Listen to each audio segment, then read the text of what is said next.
ఈ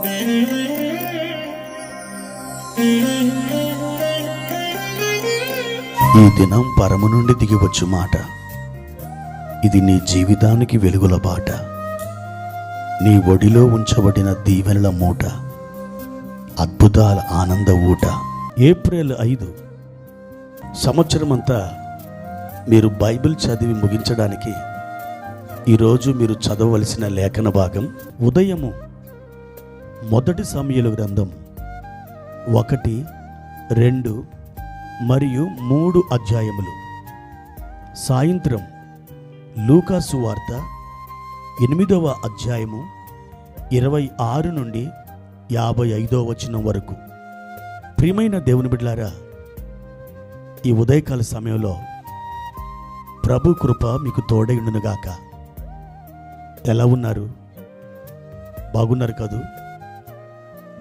ఈరోజు ఒక ఫ్రెష్ మైండ్తో మీరు నిద్ర లేచి ఉంటారు. దేవాది దేవుడు రాత్రంతా చక్కగా కాపాడి ఈ ఉదయకాలం సూర్యోదయం చూడడానికి మీకు ఎంతగానో సహాయం చేశాడు. దేవుడు మీ జీవితంలో ఇస్తున్నటువంటి ప్రతిరోజు కూడా ఒక అద్భుతమైన బహుమానం. మనం డబ్బులు పెట్టి 1 గంట సమయాన్ని కూడా కొనుక్కోలేం. ఐసీలో ట్రీట్మెంట్ తీసుకుంటున్నటువంటి ఒక రోగి ఎంతగానో విలవిలలాడతాడు. నేను బయటికి నడిచి వెళ్ళాలని, నా అంతటా నేనే పని చేసుకోవాలని, మరలా నేను మునుపటి ఆరోగ్యాన్ని, ఆనందాన్ని అనుభవించాలని ఎంతగానో కోరుకుంటాడు. ఒకవేళ అతని వ్యాధి తీవ్రతరమైతే ఆ రోజు అతడు కన్ను మూయవలసి వస్తే అతని తరపున బంధువులు కానీ, కుటుంబ సభ్యులు కానీ ఆ వైద్యులకి పోసినటువంటి డబ్బంతా వ్యర్థమే.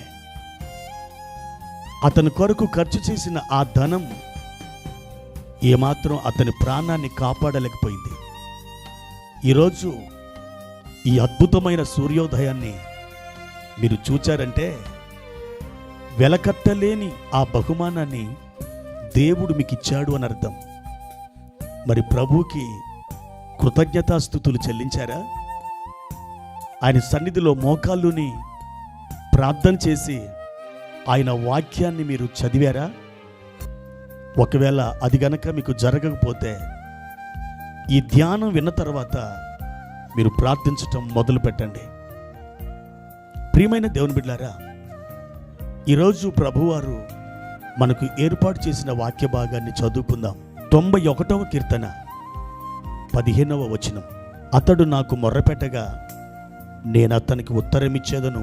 దేవుని బిడ్డ, ఈ మాట ఎప్పుడైనా ఆలోచించావా?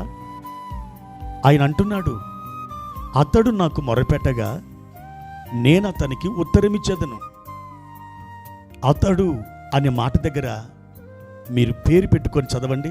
ఇదే మాట దగ్గర నా పేరు పెట్టుకొని చదివితే ఇలా ఉంటుంది ఆ వాక్యం.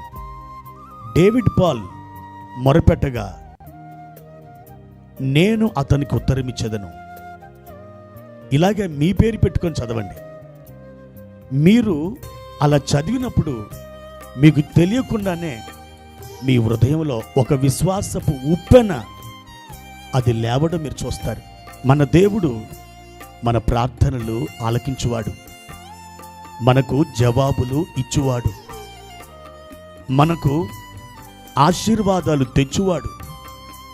ప్రియమైన దేవుని బిడ్డ, ఎల్లప్పుడూ ప్రార్థన చేస్తూ ఉండండి. మీ ప్రార్థనకి ఏదో ఒక దినం దేవుడు జవాబిస్తాడు. అడగనిది అమ్మైనా అన్నం పెట్టదు. మనం ప్రభు సన్నిధిలో మొర్రపెట్టినప్పుడు ఆ మొర్ర ఆకాశ మహాకాశాలు దాటి దేవుని యొక్క కరుణాపీఠం వద్దకు చేరుతుంది. ఒకానొక దినం నువ్వు చేసిన ఆ ప్రార్థనకు లేదా నీ అంగలార్పుకు అద్భుతమైన జవాబులు దేవదూతలు పట్టుకొని వస్తారు. ఆ దినాన నువ్వెంతగానో సంబరపడిపోతావు. ఇదిగో, ఒకరోజు నేను ఇలా ప్రార్థన చేశాను, ఈరోజు దేవుడు నాకు జవాబిచ్చాడు. ఆ దినం నేను ఇలా అడిగాను, నాకు ఈరోజు నా తండ్రి నేను మర్చిపోయిన ఆయన మర్చిపోకుండా అద్భుతంగా నాకు ఆ జవాబును దయచేశాడు.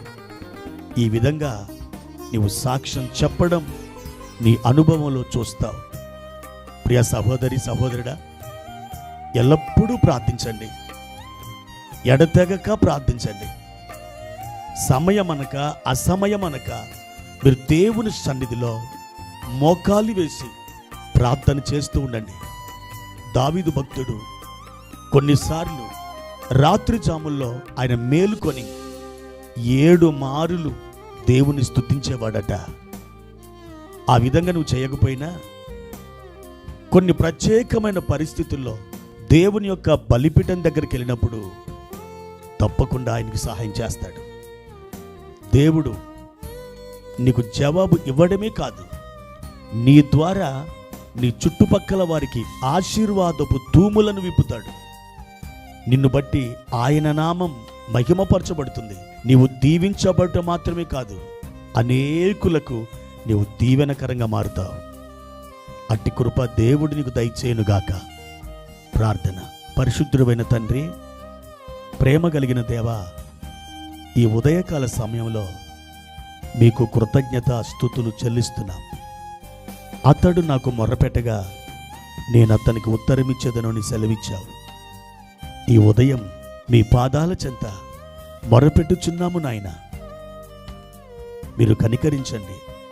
మా ప్రార్థనలు మీరు ఎప్పుడో ఆలకించారు, అయినను మాకింకా జవాబు రాలేదు. జవాబు ఆలస్యమవుచున్నదని నీవు నిర్లక్ష్యం చేసినావని మేము తలంచట్లేదు, కానీ మీరు ఒక దినం అద్భుతంగా జవాబుని అనుగ్రహించబోతున్నారు. అట్టి శుభదినమును బట్టి మీ వందనాలు చెల్లిస్తున్నాము నాయన. మీరే ఘనత మహిమ ప్రభావాలు పొందుకొనుమని యేసు నామములో ప్రార్థించి అడిగి వేడుకుంటున్నాము తండ్రి. ఆమేన్.